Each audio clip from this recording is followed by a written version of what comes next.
मंडळी नमस्कार, मी विलास बडे घेऊन आलोय बडे मुद्दे।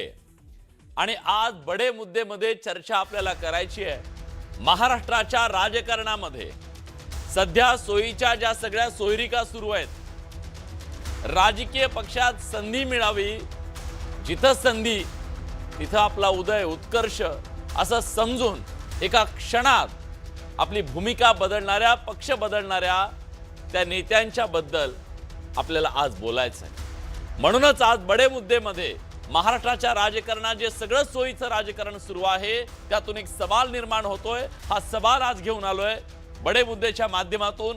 मतदारांना गृहीत धरलं जातंय का आजच्या या राजकारणात? आम्ही काही करू चलता है ही भावना राजकीय नेत्यांची आणि पक्षांची झाली आहे का?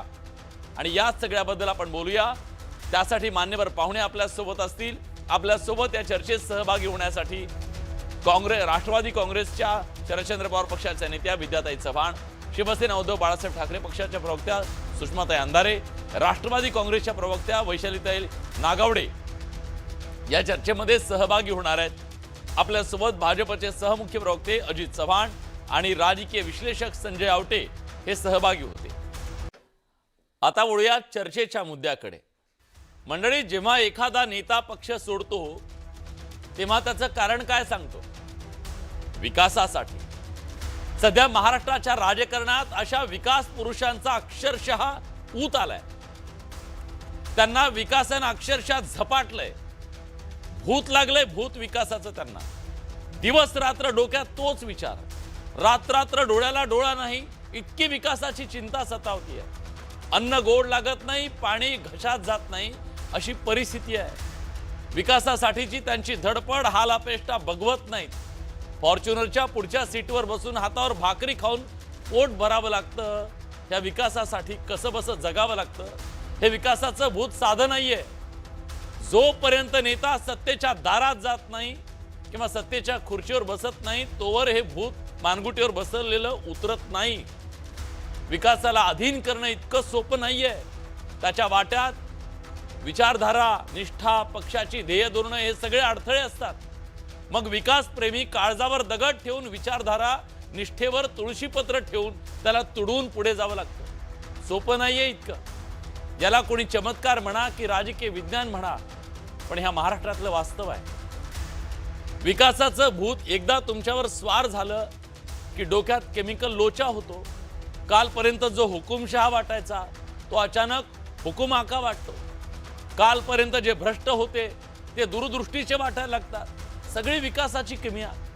विकासासाठी पक्ष बदलणारे नेते इतके संवेदनशील असतात, एकदम त्यांना जनतेचा विकास फक्त आपण खुर्चीवर बसलो की करता येतो असं वाटतं, आणि खुर्ची गेली की मग विकासाचा कणा मोडून पडतो। आता हेच बघा, शरद पवारांच्या राष्ट्रवादीच्या राखी जाधव कालपर्यंत पक्षाचे तिकीट वाटप करत होत्या, सांगत होत्या विकासासाठी आपल्याला लढायचं, पण एका दिवसात भाजपमध्ये गेल्या। कशासाठी? विकासासाठी। पुण्यात पिंपरीमध्ये दोन राष्ट्रवादी एकत्र आल्या। कशासाठी? विकासासाठी। मुंबईत काँग्रेस आणि शिवसेना उभाठा वेगळ्या, पुण्यात एकत्र। कशासाठी? विकासासाठी। सोयीनुसार युती, सोयीनुसार आघाडी, सोयीनुसार सोबळावर। कशासाठी? विकासासाठी। विचार बदलणं हे धोरण, निष्ठा बदलणं परिपक्वता, आणि सगळ्यात विकास म्हणणं ह्या सगळ्याला फॅशन म्हणली आहे। तो एक राजकीय मास्क आहे। जोपर्यंत लोक मास्ककडे बघून टाळ्या वाजवतील ना तोपर्यंत हा मास्क कधीच निघणार नाही। जनता विसरते म्हणून हे सगळं सुरू आहे।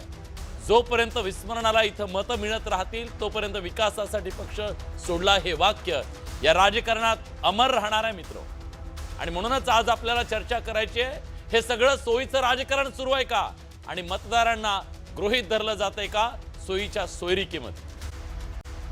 याबद्दलचे काही सवाल आज आपल्याला उपस्थित करायचे आहेत आणि चर्चा करायची आहे। सवाल आज बडे मुद्देच्या माध्यमातून आपण उपस्थित करतोय।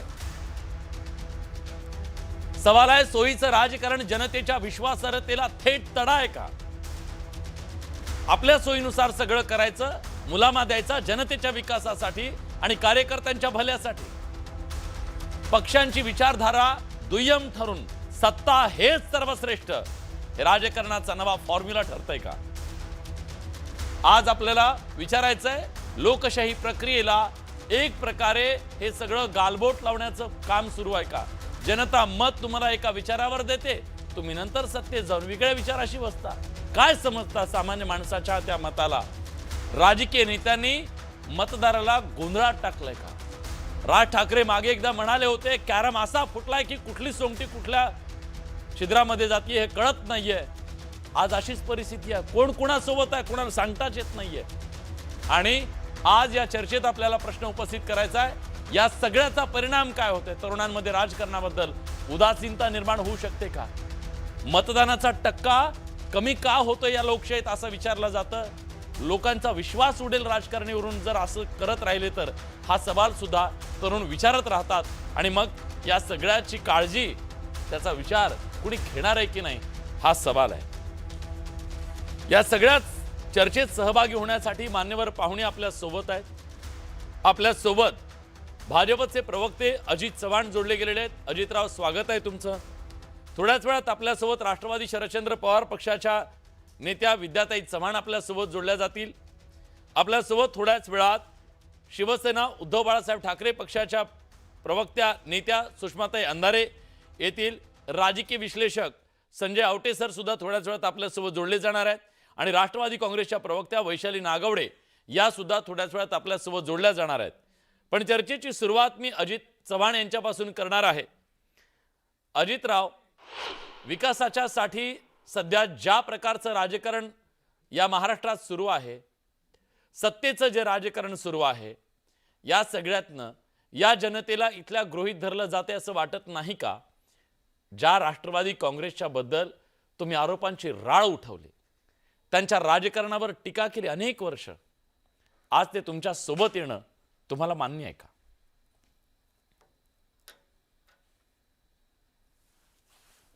विलासजी नमस्कार. सर्व प्रेक्षकांना देखील नमस्कार. विलासराव, दोन गोष्टी आहेत. एक विचारधारेचं राजकारण आहे आणि एक निवडणुकीचं राजकारण आहे. निवडणुकीच्या राजकारणात जे जे करायला पाहिजे ते म्हणजे बेरीजच करायला पाहिजे. आणि बेरीज झाल्यानंतर जो काही आकडा आपल्याकडे येतो त्या आकड्याच्या माध्यमातून आपण चांगल्या पद्धतीनं आपल्या विचारावरती आधारित आणि मतदारांना जे आश्वासन दिलेलं आहे त्या पद्धतीचं काम कसं करू शकू त्याकडे आपण लक्ष दिलं पाहिजे. त्या पद्धतीनं आम्ही करतो. दुसरा एक महत्वाचा विषय की नगरपालिकेच्या नुकत्याच निवडणुका झाल्या. या निवडणुकांमध्ये ज्या ज्या ठिकाणी जिथे जिथे घराणेशाही होती त्या घराणेशाहीला मतदारांनी साफ नाकारलेलं आहे. काम करणारे जे कार्यकर्ते, मग ते कुठल्याही पक्षाचे असो, काही ठिकाणी तर आपण बघितलं असेल की अशा ठिकाणी 3-3 लोकांना सलग कुटुंबामधल्या निवडून दिलं आणि काही काही ठिकाणी सगळ्या कुटुंबाला घरी पाठवलं. हे का होतं? शेवटी हे सगळं लोकांच्या हातामध्ये, जनतेच्या हातामध्ये हे आहे आणि जनता ते योग्य वेळी अत्यंत चांगल्या पद्धतीने नाकारू शकते. पण आपण एक लक्षात घ्या की जिथं बेरीज होत असते ती बेरीज का होते? मुंबईत, महाराष्ट्रामध्ये ज्या पद्धतीनं खरोखर सामान्यांची कामं होत आहेत, कार्यकर्त्यांची कामं होत आहेत आणि एक प्रकारे प्रचंड मोठ्या प्रमाणावरती इन्फ्रास्ट्रक्चरचा विकास झालेला आपल्याला दिसतोय. त्यातनं बऱ्याचशा कार्यकर्त्यांना असं वाटतं की एका या विचारधारेच्या नेतृत्वाच्या झेंड्याखाली जर मी काम केलं तर माझं पॉलिटिकल करिअर स्थिर आहे. करिअरसाठी चाललंय हे सगळं. तिथनं नाही. शेवटी विलासजी एक गोष्ट आपण लक्षात घ्या की राजकारणामध्ये निवडून जर तुम्ही नाही आलात, आज आपण या कार्यक्रमाला मला बोलवलंय, मी भारतीय जनता पक्षाचा सहमुख्य प्रवक्ता आहे, चव्हाणताई राष्ट्रवादी काँग्रेस पक्षाच्या प्रवक्त्या आहेत, म्हणूनच त्यांना आपण बोलवलंय. या पक्षाच्या विचारधारेच्या कार्यकर्त्यांना बळ देण्याकरता निवडणुकीमध्ये निवडून येणं गरजेचं असतं. आणि निवडणुकीमध्ये निवडून आलेली ही जी मंडळी आहे, ही मंडळी की जादूची कांडी फिरून तर निवडून येत नाहीत. लोकांशी संपर्क जिथं आहे, लोकांची कामं केलेली आहे, लोकांच्या बरोबर ज्यांची नाळ जोडलेली आहे, तेच लोक निवडणुकीमध्ये निवडून येतील. नाहीतर सोशल मीडियावरती आपल्याला माहिती आहे, आता एक सोशल मीडियावरती लाखोचे फॉलोअर्स असलेला माणूस निवडणुकीला उभा राहिला आणि 350 मतदान पडलं त्याला. ठीक आहे. नाही, मग असं असेल तर प्रत्येक वेळेस सत्तेच्या वळचणीला जाण्याची गरज का आहे, हा सवाल आहे अजितराव. तुमच्यासाठी तो थोडासा अडचणीचा असू शकतो. मी ताईंना अजिबात विचारतो. अडचणीचा नाहीये, म्हणून ठीक मी आहे. अत्यंत सविस्तर उत्तर हो, दिलं आपल्याला. हां, ठीक आहे. मी ऐकलं ते सगळं उत्तर. आता मला ताईंना विचारायचं आहे, विद्याताई, या बडे मुद्देच्या व्यासपीठावर कित्येक चर्चा अशा आहेत जिथं विद्याताईंनी वैचारिक भूमिका मांडली. ताई, मला प्रामाणिक उत्तर हवं आहे आज तुमच्याकडून. विकास आणि कार्यकर्ता यांच्या नावाखाली तुम्हाला सत्तेच्या वळचणीला जाणं भाग पडलं का? प्रश्न हा आहे, ज्या अजित पवारांच्या यांना मलिदा गँग म्हटलं जायचं, आज त्यांच्या सोबत जाऊन निवडणूक लढवण्याची वेळ आली. मतदारांनी या सगळ्याला कसं घ्यायचं सांगा एकदा, आम्हाला ऐकायचंय महाराष्ट्राला. मला असं वाटतं लोकशाही आता शेवटच्या घटका मोजते असं मला वाटतं प्रामाणिकपणे. हा, कारण आता ह्या देशातली लोकशाही ही संपत चाललेली आहे आणि त्याचं अगदी ताजं उदाहरण म्हणजे ह्या ज्या निवडणुका आहेत आता आता ज्या अरे बापरे मोबाईल कोणाचा तरी हॅलो हा, हा, ते येतोय आवाज. कारण आता ज्या ह्या निवडणुका आपण बघतोय महापालिकेच्या आणि त्याच्यामध्ये जे काय एक एक इकडे एक तिकडे जातोय एक इकडे येतोय आणि पक्षाचे नेते सुद्धा मला असं वाटतं भांबवल्यासारखी अवस्था त्यांची झाली आहे की त्यांना नक्की काही कळत नाहीये की आता काय होणार आहे. कारण स्थानिक स्वराज्य संस्थांच्या निवडणुका या आपण जेव्हा अनेक वेळा म्हणतो की या निवडणुका ह्या कार्यकर्त्यांच्या असतात. आता कार्यकर्त्यांच्या निवडणुका म्हणजे कार्यकर्ता ह्या पक्षाचा बेस असतो जो कार्यकर्ता आहे म्हणून आज नेते मंडळी आहेत आणि म्हणून पक्ष आहे हे आपल्याला लक्षात घेतलं पाहिजे. आणि त्या कार्यकर्त्यांच्या मनाविरुद्ध काही झालं किंवा त्यांना जर का ते तिकीट मिळालं नाही तर मग ते अत्यंत अस्वस्थ होतात आणि इथे तिकीट नाही मिळालं तर मग दुसरीकडे कुठे मिळेल आपल्याला, अशा द्विधा मनस्थितीमध्ये शेवटी ते कुठले ना कुठले निर्णय घेत असतात. आणि याचं उत्तम उदाहरण म्हणजे आता ह्या सगळ्या ह्या निवडणुकांमध्ये आपल्याला प्रत्येक पक्षामध्ये बघायला मिळते. फक्त राष्ट्रवादी काही त्याला अपवाद नाहीये. आणि त्यामुळे मला असं वाटतं की कार्यकर्त्यांच्या मर्जीप्रमाणे आता हे सगळं गाडं ओढलं जातंय. पण ताई माफ करत आहे हे हे तुम्ही हे सगळं जे चाललंय त्याला दोषी कार्यकर्ता आहे असं ठसवलं जात आहे. पण खरंच कार्यकर्ता म्हणतोय की आपली सगळी विचारधारा सोडा. मी सगळी कार्यकर्त्यांना बिलकुल दोषी धरत नाहीये. हा, नेतेही तेवढेच जबाबदार आहेत, नाही असं नाहीये. परंतु निवडणुका जेव्हा लोकसभेच्या होतात तेव्हा वातावरण वेगळं असतं, विधानसभेच्या होतात तेव्हा वेगळं असतं आणि स्थानिक स्वराज्य संस्थांमध्ये कार्यकर्त्यांच्या अपेक्षा वाढलेल्या असतात. आणि जेव्हा युती आणि आघाडी होते तेव्हा त्या सीट्स ज्या आहेत त्यात शेअर प्रत्येकाला थोडा थोडा वाटला जातो, समान वाटला जातो आणि तो समान त्याची वाटणी व्हावी अशी अपेक्षा असते. पण एखादा सत्ताधारी पक्ष हा विधानसभा आणि लोकसभेला जास्ती झाला की तो बलाढ्य आहे, त्याला जास्ती सीट दिल्या पाहिजे असं होतं. आणि मग ऐनवेळी नेत्यांमध्येच ठरत नाही की कुठल्या जागा कोणाला मिळणार आहे आणि हे शेवटच्या क्षणापर्यंत इतकं ताणलं जातं की कार्यकर्त्याची द्विधा मनस्थिती होते. आणि मग कार्यकर्त्याला असं वाटतं की आता जर आपल्याला नाही संधी मिळाली तर मग पुढचे 5 वर्ष थांबावं लागेल. आणि विकास जे काय म्हटलं जातं ते विकास हा प्रत्येकाचा स्वतःचा विकास म्हणजे कुठली तरी महत्वाकांक्षा घेऊन राजकारणात आलेला जो कार्यकर्ता असतो, जो नेता असतो, त्याला आणि पुढे काहीतरी व्हायचं असतं. आणि ते जेव्हा त्याला त्याचा विकास स्वतःचा जर त्याला ध्येय साध्य होताना दिसत नाही तेव्हा मग तो इकडून तिकडे उड्या मारण्यास हे सुरुवात होतं. माझा मुद्दा हाच होता. मी थेटपणे सांगितलं, मला माहिती आहे हा प्रश्न तुमच्यासाठी थोडा अडचणीचा आहे. पण ताई मुद्दा हा आहे, या जे 4 कार्यकर्ते सांगतील की चला आपण त्या दिशेनं, पक्ष जर जात असेल तर ही फरफट नाहीये का मग पक्षाचे? वैचारिक अधिष्ठान ज्या पक्षानं आतापर्यंत मिळवलं त्या वैचारिक अधिष्ठानाचं काय, हा सवाल सुद्धा इथं विचारला जाईल. सुषमाताई अंधारे आपल्यासोबत आहेत. ताई, तुमच्यासारखे अनेक कार्यकर्ते या राजकारणामध्ये का आले, कशासाठी आले? पोट भरण्यासाठी नाही तर विचारावर निष्ठा ठेवून आले आणि इथं काहीतरी आपण बदल घडवू म्हणून आले. प्रामाणिकपणे सांगा, या राजकारणामध्ये राहून आता ती परिस्थिती उरली आहे का की इथं राहून आपण काहीतरी वैचारिक अधिष्ठान असणारं राजकारण करू शकतो? मी फार प्रामाणिकपणे आणि या स्क्रीनवर ऑन एअर सांगितलं पाहिजे की पुण्याच्या बाबतीत अक्षरशः माझं डोकं दुखायला लागलं, इतकी गोंधळाची परिस्थिती होती. म्हणजे तुझ्या गळा माझ्या गळा गुंफू सत्तेच्या माळा असं जे काही ते समीकरण होतं ते फार चक्रावून टाकणारं होतं. आधी सांगितलं गेलं की घड्याळ तुतारी एकत्र लढणार आहे. मग प्रशांत जगताप बाजूला पडले, आपण ते सगळ्यांनी बघितलं. मग त्याच्यानंतर असं झालं की नाही घड्याळ तुतारीची 4:30 पर्यंत बैठक झाली. हा 4:30 आम्ही वाट बघत होतो की अरे आपण अजून का बसत नाही आहोत. आणि मग संध्याकाळी आमच्या असं लक्षात आलं की आता आपल्याला बसायचं आहे. आणि आम्ही सगळेजण बसलो जागा वाटपाच्यासाठी. आणि अचानक तुतारीवाले आमच्या सोबत दिसले. हा मला फार धक्का बसला की अरे हे कसे काय. ते म्हटले नाही नाही आता आम्ही तुमच्याच सोबत आहोत. मग रात्र गेली. मग म्हणाले की अरे आता फार रात्र झालेली आहे. एवढे काही प्रभाग आपण करू शकत नाही. आपण उद्या सकाळी करूया. सकाळ झाली आणि सकाळी 8:30-9 वाजता तुम्ही लोकांनी मला लगेच फोन मागितला. ताई ताई तिकडे जिजाई बंगल्यावर काहीतरी चालू आहे. मी परत गोंधळून गेले. अरे काय चाललेलं आहे? मग दुपारी म्हणाले नाही नाही हे असं काहीच नाहीये. ते पिंपरी चिंचवड बद्दल चालू होतं. पुण्याबद्दल नाहीये. मग संध्याकाळी पुन्हा चित्र वेगळं दिसलं. नाही नाही म्हटले दोघं एकत्रच बसणार आहेत. आणि काय कळेच ना की नेमकं काय चाललेलं आहे. फायनली आता असं ठरलेलं आहे. हा म्हणजे नक्की ठरलेलं आहे असं वाटतंय आता की आता एकत्र बसणार नाही. आता माझ्यासारख्या कार्यकर्त्यांना प्रश्न निर्माण होतो की आता मी कसा प्रचार केला पाहिजे बरं. म्हणजे मुंबईत कसा प्रचार केला पाहिजे, पुण्यात कसा प्रचार केला पाहिजे, हा इतरत्र कसा प्रचार केला पाहिजे. बरं हे माझं आहे असं नाही बरं का. हे भारतीय जनता पार्टीचं पण हेच आहे. हेच नाही हेच सगळ्यांचंच शिंदे नाही सेनेचं म्हणजे त्या आहे. शहरात आणि जाताना हेच आधी जवळपास कपडे थोड्याफार काढायचे फरकाने वैचारिक सत्तेत आहे. वैचारिक कपडे काढायचे आणि तिथं मग आपण ठरवायचं की आता इथं कुठली भूमिका घ्यायची. इथं हिंदुत्ववादी व्हायचं, इथं पुरोगामी व्हायचं, इथं हे व्हायचं, हे करावं लागणार आहे.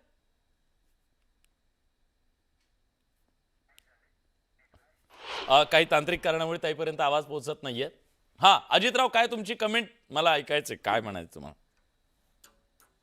नाही विलासजी, भारतीय जनता पक्षाचा कार्यकर्ता म्हणून अतिशय अभिमानानं मी सांगतो, हा ज्या गोष्टी आमच्या विचारधारेमध्ये बसत नाहीत त्या गोष्टींना आम्ही अजिबात थारा दिला नाही. आम्ही सांगितलं स्पष्टपणे मुंबई महानगरपालिकेची निवडणूक आमच्यासाठी अत्यंत महत्वाची आहे. पण आम्ही अजित पवार साहेबांच्या पक्षाला स्पष्टपणे सांगितलं की एका माणसाच्या नेतृत्वामध्ये तुम्ही इथे निवडणूक लढणार असाल आम्ही तुम्हाला अहो सोबत त्या घेणार नाही. पक्षाच्या आमदार सत्तेत तुम्ही सहभागी आहात ना त्या नाही आमदाराच्या नाही पाठिंब्यावर विलासजी, आज ऐका काय ना, करताय जितक्या तुम्ही. क्वेश्चन मला तुम्ही हा प्रश्न तुम्ही किती विचारताय ना, दिवस हे तेवढ्या खोटं क्वेश्चन बोलणार विचारा आहात ना. किती किती मला सांगा ना. रासुकाच्या महाराष्ट्रातले खाली सांगा ना. अजिबात नाही, सना नाही, मलिक यांचा नाही म्हणजे पाठिंबा नाही, आहे की नाही आमचा तुम्हाला. सुरुवातीपासून नवाब नाही, मलिक नाही. यांचा पाठिंबा आहे की नाही तुम्हाला.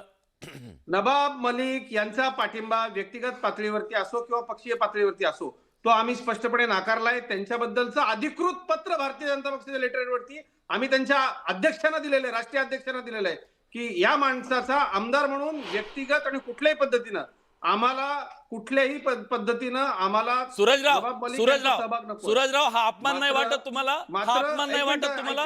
ऐका मित्र आहेत ना ऐका. ते तुमचे. एक ऐका मिनिट ना, थांबा थांबा विलासजी, अजितराव. असं कसं एक कल्ली चालेल. नाही नाही एक कल्ली कसं तुमचं उत्तर त्याच्यावर उत्तर घेऊ खाली द्या. आरोप होते हा जो छत्रपती संभाजीनगर या नामकरणाला विरोध करतो, जो पाकिस्तान जिंदाबाद म्हणतो, त्याला हिंदुहृदय सम्राट शिवसेना प्रमुख बाळासाहेब ठाकरेंच्या निवासस्थानी मातोश्री इथं अधिकृतरित्या उबाठामध्ये प्रवेश दिला जातो.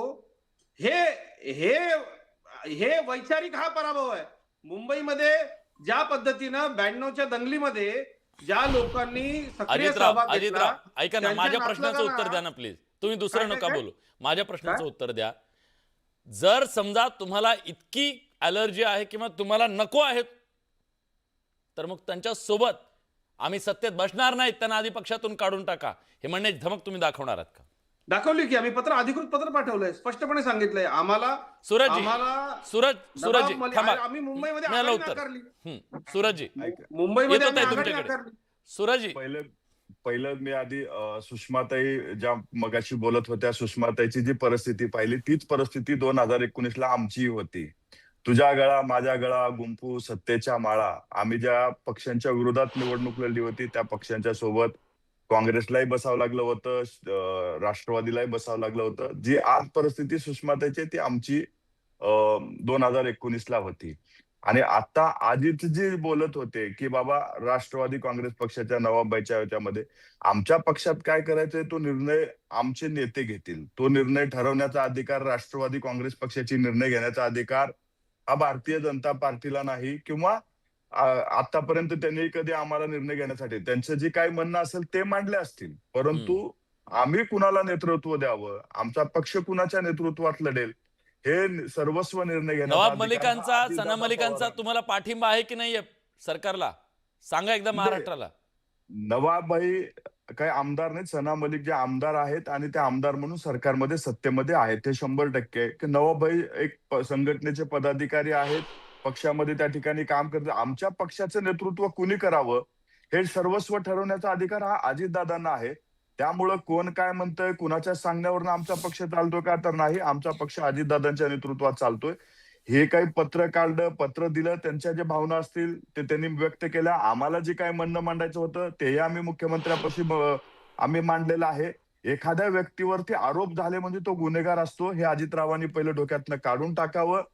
असं जर असेल तर भारतीय जनता पार्टीच्या 90% लोकांचे अफिडेव्हिट जर पाहिले तर तुम्हाला अफिडेव्हिट मध्ये वेगवेगळ्या प्रकारचे गंभीर स्वरूपाचे काही गुन्हे तुम्हाला प्रत्येक राजकीय क्षेत्रात काम करणाऱ्या व्यक्तीवरती असतात. त्याचा अर्थ असा नसतो की तो गुन्हेगार असतो.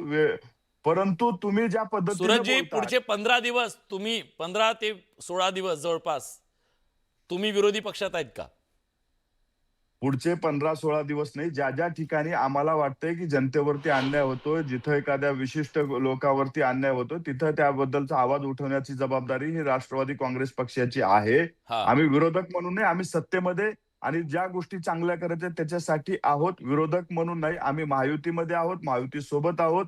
महायुतीच्या चांगल्या गोष्टी लोकांपर्यंत पोहोचवण्याचं काम सुद्धा आम्ही ठीक आहे. करणार आहोत. जिथं चुकल तिथं बोलण्याची जबाबदारी सुद्धा आमचीच आहे. आम्ही तिथं बोलत राहू.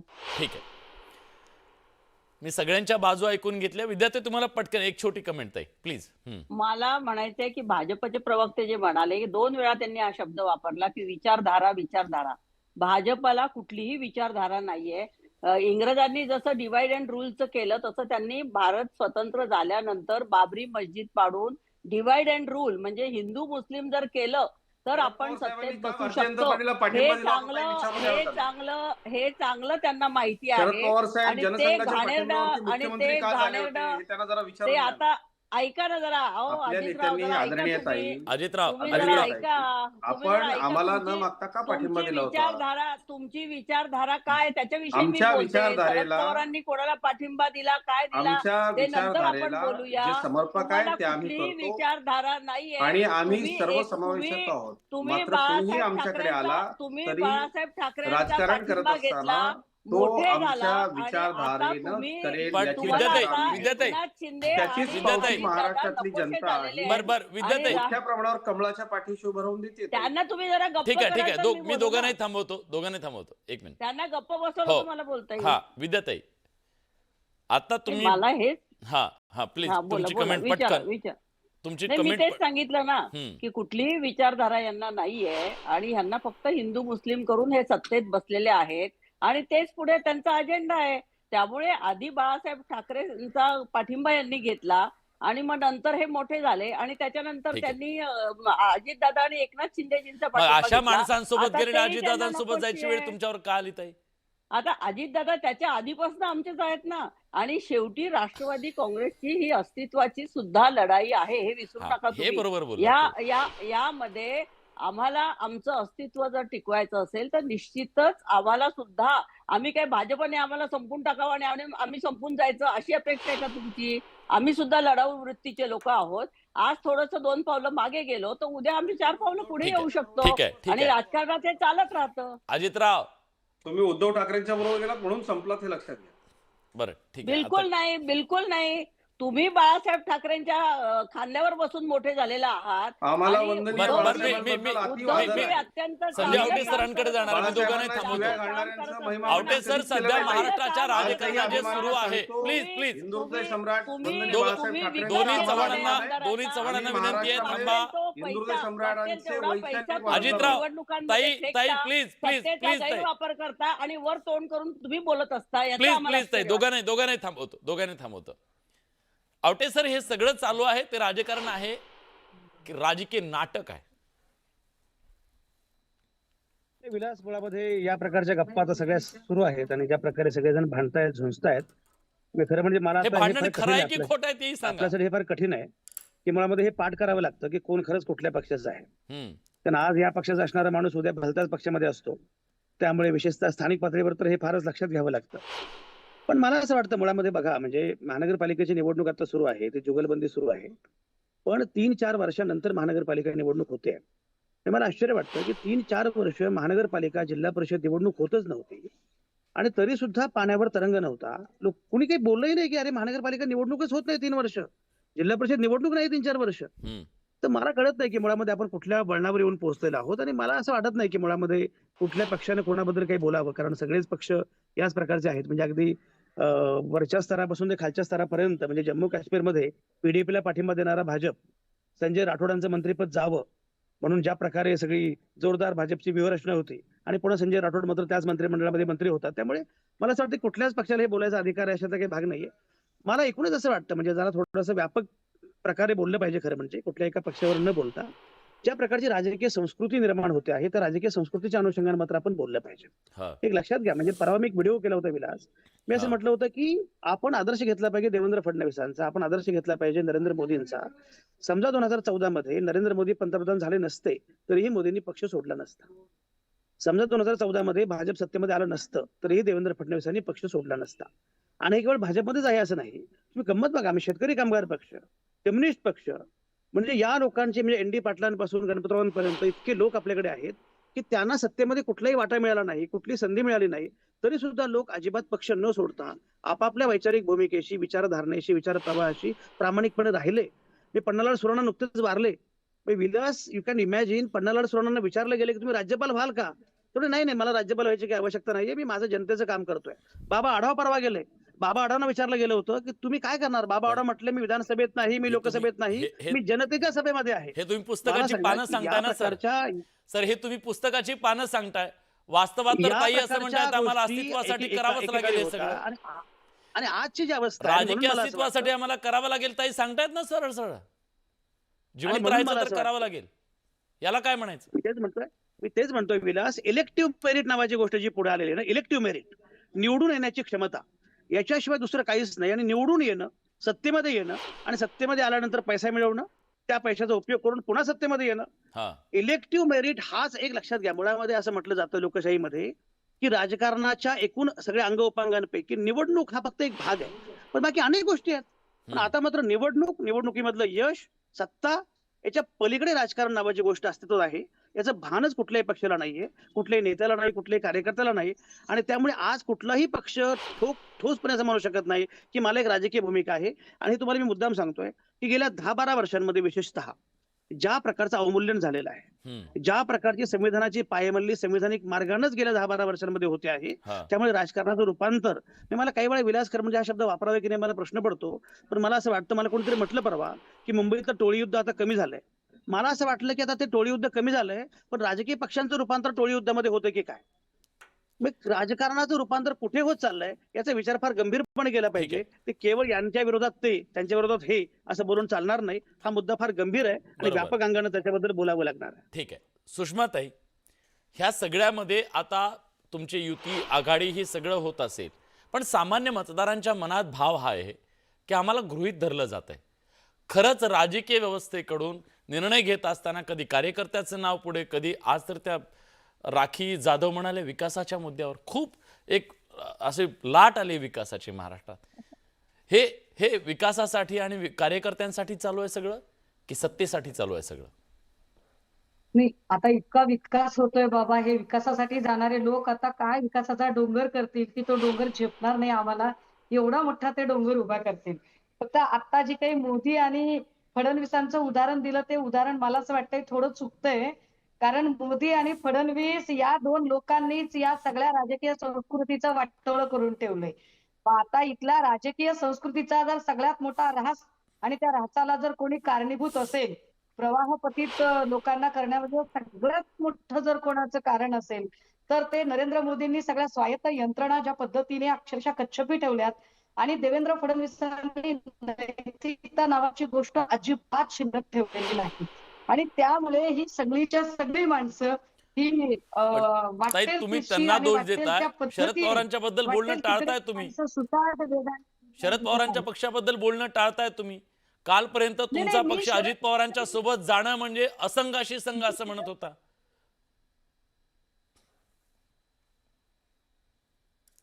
मी शरद पवारच नाही, सगळ्यांच्याच बद्दल बोलते. हे लक्षात घ्या. आता मगाशी काहीतरी अजितजी म्हणत होते की येतो अजितराव.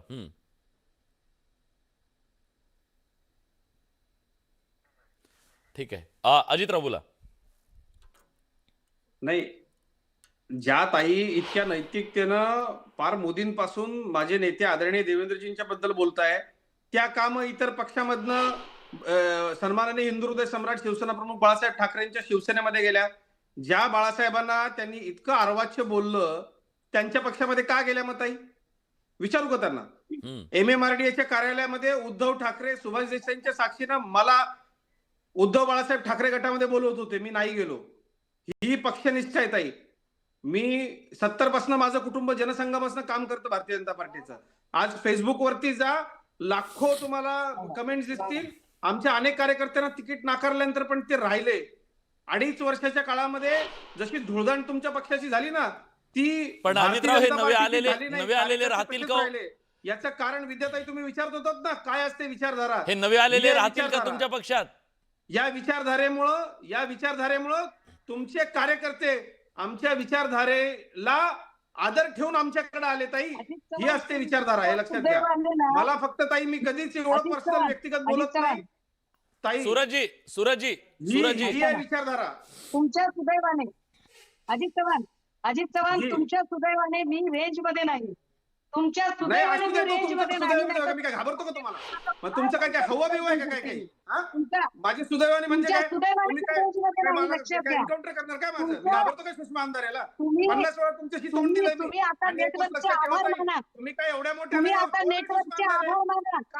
काय तुम्ही काय नेटवर्कचे सुषमा आभार माना. अंधारेची? मोदी आणि फडणवीसांबद्दल सुषमा अंधारे बोलणार?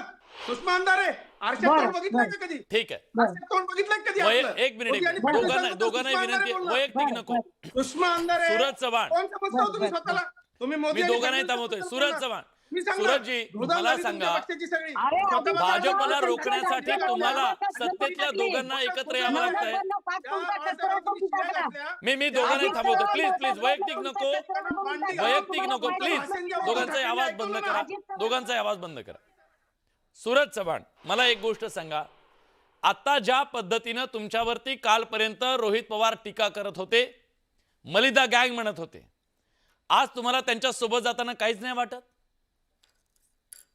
विलासजी बघा, राजकारणामध्ये टीका टिप्पणी एकमेकाच्या विरोधात, आज इथं बसलेल्या पॅनल मधल्या प्रत्येकाने एकमेकाच्या पक्षाच्या विरोधात, पक्ष नेतृत्वाच्या विरोधात टीका केलेली आहे. तुम्ही ज्यावेळेस निवडणुकीला सामोरे जात असता, असे शिंतोडे तुमच्यावरती उडत असतात, अशा गोष्टीची तुमच्यावरती अवहेलना केली जात असते. राजकारणामध्ये प्रबलता लागते. तुम्हाला काही गोष्टी वेळेला विसराव्या लागतात, काही गोष्टीला विसरून पुढे जावं लागतं. अजित पवार यांनी सत्तेसोबत जाण्याची घेतलेली भूमिका नाही. योग्य होती हे स्पष्ट होतंय का? 100%. म्हणूनच आज अजितदादांच्या नेतृत्वात काम करण्यासाठी भरपूर लोक आहेत जे इच्छुक आहेत आणि आज नवीन जोडत आहेत. त्याच्यामुळं अजितदादांनी घेतलेला निर्णय हा योग्यच होता. हे काही लोक खाजगीत सुद्धा मान्य करतात, काही लोक उघडपणे मान्य करतात. अजितदादांनी घेतलेला निर्णय हा आता त्यांनाही ठीक आहे. पलटायला लागलेला आहे. ठीक आहे. जी लोक कालपर्यंत विरोध विद्याताई, करत, आज विद्याताई, घेतलेल्या निर्णयात स्वागत. ठीक आहे. मी विचारतो विद्याताई. विद्याताई, मला सांगा, अशा परिस्थितीत तुम्ही जर आता अजित पवारांसोबत ह्या निवडणुकीत समजा 2 पुणे पिंपरी चिंचवडमध्ये गेलात, बाकीचे कार्यकर्ते म्हणतील आपल्याला जावं लागेल, पुढच्या काळामध्ये आम्हाला दोघंही एकत्र सत्तेमध्ये दिसतील का? आणि तुमची काय भूमिका? याचं उत्तर आज सांगणं कठीण आहे. हे सगळ्या निवडणुकांचे निकाल काय येतात काय नाही त्याप्रमाणे आहे. आणि जिथे भाजप सोबत जाणं हा काही प्रश्नच येत नाही आमचा. त्यामुळे पुढे आता हे युतीमध्ये जातील, पुन्हा सत्तेवरती बसतील आणि त्यांचं कामकाज सगळं सुरू होईल. हे निवडणुकांपुरताची ऍडजस्टमेंट आहे असं मला वाटतं. आणि मी मगाशी जसं म्हटलं की अस्तित्वाची लढाई, आम्हाला 2 पावलं मागे यायला लागलं तरी शेवटी आम्हाला अजितदादांबरोबर आमचा एकच पक्ष होता ना पूर्वी, त्यामुळे आम्ही एकत्र होतो. आणि एकत्र राहिल्यानंतर तुम्ही सत्तेतच गेलात. तुम्ही अजित पवारांच्या सोबत, अजित पवार सत्तेच्या सोबत आणि तुम्ही सगळे सत्तेसोबत, असंच आहे ना ते. आता या महानगरपालिकांच्या सत्तेसाठी या निवडणुका आहेत. त्यामुळे मुंबई महापालिका असेल, पुणे महापालिका असेल, पिंपरी चिंचवड महापालिका असेल, त्याच्यामध्ये जर आम्हाला आमची सत्ता आली तर आम्ही तिथे सत्तेत असू, परंतु आम्ही राज्याच्या सत्तेमध्ये कुठेही असणार नाहीये. आणि पवार साहेबांनी स्पष्ट केलेलं आहे की ते भाजपच्या बरोबर कधीही असणार नाहीये. त्यामुळे तो काही प्रश्नच येत नाहीये. आम्ही जे काय संजय आता आवटे जे सर, काय संजय आवटे सर, या पुढच्या काळामध्ये कोणीही वैचारिक विचारधारा वगैरे काय बोलायचे आता हिम्मत करू नये का? शेवटची कमेंट मला तुमच्या हवे, भावपूर्ण श्रद्धांजली आहे काही शेवटची. मला विचारलं का? हो हो. नाही विलास, मी तुम्हाला म्हटलं ना, एक तुम्हाला मी सांगतो, मुळामध्ये काय आहे की एक खूप महत्वाच्या मुद्द्यावर तुम्ही चर्चा केलेली आहे, त्याबद्दल तुमचं अभिनंदन. पण लोकशाही प्रक्रियेच्या अनुषंगाने सगळ्यात महत्वाची गोष्ट आपल्याकडे काय आहे ती म्हणजे निवडणूक आयोग आपला स्वायत्त आहे, पारदर्शक आहे. निवडणूक प्रक्रिया पारदर्शक आहे. म्हणजे तुम्ही गंमत बघा की जेव्हा इंदिरा गांधींनी आणीबाणी लादली आणि आणीबाणी नंतर जेव्हा निवडणूक घेतली तेव्हा इंदिरा गांधी सत्तेमध्ये होत्या, पण तरीही त्यांचा पराभव झाला तो निवडणूक आयोगाच्या पारदर्शकतेमुळे. 2014 मध्ये नरेंद्र मोदी पंतप्रधान होऊ शकले, सत्तेमध्ये काँग्रेस होते, पण काँग्रेसने निवडणूक घेतली आणि तरीही काँग्रेसचा पराभव झाला, कारण सत्तेमध्ये कोणी का असेना निवडणूक आयोग निपक्षपाती आहे, हे सगळ्यात महत्वाचं वैशिष्ट्य होतं. आता मात्र निवडणूक आयोगाच्या अनुषंगाने जे प्रश्न उपस्थित झालेले आहेत त्याबद्दल आपल्याला चर्चा करावी लागेल. क्रमांक 1. ठीक आहे. क्रमांक 2, नक्कीच सर. लोकशाहीच्या अनुषंगाने ज्या संस्था आहेत, विलास मुद्दा आहे का माझा पूर्ण, लोकशाहीच्या अनुषंगाने ज्या संस्था आहेत त्या संस्थांबद्दलही आपल्याला सजग राहावं लागेल. आणि मला आता शेवटचं फक्त एक कमेंट मला अशी नोंदवायची आहे की आता राजकीय पक्षांकडे बघण्यापेक्षा सुद्धा सर्वसामान्य माणसांनी नागरिक म्हणून आम्ही भारताचे लोक आपलं राजकारण करण्याची आवश्यकता आहे. अदरवाईज लोकशाही धोक्यात आहे. अगदी बघूया. आणि आता सामान्य माणसाने यापुढे त्यांना जर कोणी सांगितलं ना विकासासाठी आणि कार्यकर्त्यांच्यासाठी चाललोय, तुम्ही समजून जायचं ते कुणाच्या विकासासाठी चाललेत. महाराष्ट्रातली जनता, देशातली जनता सुजाण आहे. आजच्या चर्चेत आपण सगळेजण आलात, आपली भूमिका मांडली, त्याबद्दल सगळ्यांचे मनापासून आभार. प्रेक्षकांचा कौल काय, प्रेक्षकांना काय वाटतंय बघा. जेव्हा आपण त्यांना प्रश्न विचारला की मतदारांना आज गृहीत धरलं जातंय का, त्यावर जनतेचा कौल आहे या सगळ्या सोयीच्या सोयरिकीमध्ये 83% लोकांना वाटतंय होय जनतेला गृहीत धरलं जातंय. 17% नाही असं म्हणतायत. गृहीत धरणाऱ्यांना निवडणुकीच्या दरम्यान जनता काय धडा शिकवते बघावं लागेल. बडे मुद्देच्या चर्चेत आज आपण इथेच थांबतोय. धन्यवाद.